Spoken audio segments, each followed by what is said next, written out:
നമസ്കാരം. Raf talk ഫുട്ബോളിലേക്ക് അവർക്കും സ്വാഗതം. പ്രീമിയർ ലീഗിൽ ഇന്ന് ബോക്സിംഗ് ഡേ ധമാക്കയാണ്. തകർപ്പൻ മത്സരങ്ങൾ നമ്മുടെ മുന്നിലേക്ക് വരുന്നു. ക്രിസ്മസ് കഴിഞ്ഞ് തൊട്ടടുത്ത ദിവസം സാധാരണ ഉള്ള പോലെ തന്നെ മത്സരങ്ങളുണ്ട്. വമ്പൻ പോരാട്ടങ്ങൾ നമ്മുടെ മുന്നിലേക്ക് വരുന്നു. സിറ്റിയുടെ കോച്ച് പെപ് ഗാർഡിയോള പറഞ്ഞത് തിരികെ വരണം, പക്ഷേ ഒരു പെർഫെക്റ്റ് ഓപ്പണൻ്റ് ഉണ്ടെന്ന് ഇപ്പോഴത്തെ സ്ഥിതിവിശേഷത്തിൽ പറയാൻ പറ്റില്ല എന്നാണ്. ആദ്യ മത്സരം ഇന്ന് സിറ്റിക്ക് തന്നെയാണ്. വൈകിട്ട് ഇന്ത്യൻ സമയം 6 മണിക്ക് മാഞ്ചസ്റ്റർ സിറ്റി എവേർട്ടനെതിരെ കളിക്കുന്നു. വിജയിച്ചേ പറ്റൂ സിറ്റിക്ക്.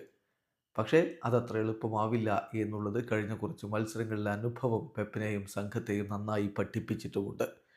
രാത്രി 8:30 ഒരു പിടി മത്സരങ്ങൾ. Newcastle United versus Aston Villa, Nottingham Forest versus Tottenham Hotspur, Bournemouth versus Crystal Palace, Chelsea versus Fulham, Southampton versus West Ham മത്സരങ്ങൾ ഇന്ന് രാത്രി 8:30 മാഞ്ചസ്റ്റർ യുണൈറ്റഡിന് വീണ്ടും വിജയവഴിയിലേക്ക് തിരികെ എത്തണം. പക്ഷേ എതിരാളികൾ വോൾസ് ആണ്. രാത്രി ഇന്ത്യൻ സമയം 11 മണിക്കാണ് ആ മത്സരം. പിന്നെ ഇന്ന് രാത്രി ഇന്ത്യൻ സമയം 1:30 എന്ന് പറയുമ്പോൾ സാങ്കേതികമായി നാളെ പുലർച്ചെ ഇന്ത്യൻ സമയം 1:30 പോയിന്റ് പട്ടികയിലെ ലീഡേഴ്സായിട്ടുള്ള ലിവർപൂൾ കളിക്കാൻ ഇറങ്ങുന്നത്. എതിരാളികൾ ലെസ്റ്റർ സിറ്റിയാണ്. ചുരുക്കത്തിൽ ബോക്സിംഗ് ഡേയിൽ നമ്മുടെ മുന്നിലേക്ക് വമ്പൻ മത്സരങ്ങളാണ് വരുന്നത്.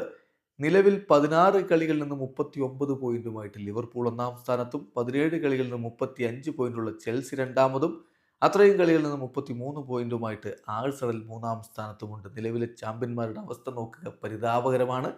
7ാം സ്ഥാനത്താണ് മാഞ്ചസ്റ്റർ സിറ്റി ഉള്ളത്. 17 കളികളിൽ നിന്ന് 27 പോയിന്റാണ് അവർക്കുള്ളത്. എന്തായാലും ഇന്നത്തെ ബോക്സിംഗ് ഡേയിലെ സൂപ്പർ പോരാട്ടങ്ങൾക്കായിട്ട് ആരാധകർ കാത്തിരിക്കുന്നു. വീഡിയോ അവസാനിക്കുന്ന ഫുട്ബോൾ ലോകത്തെ കൂടുതൽ വിശേഷങ്ങളുമായി റാഫ് ടോക്സ് എത്താം.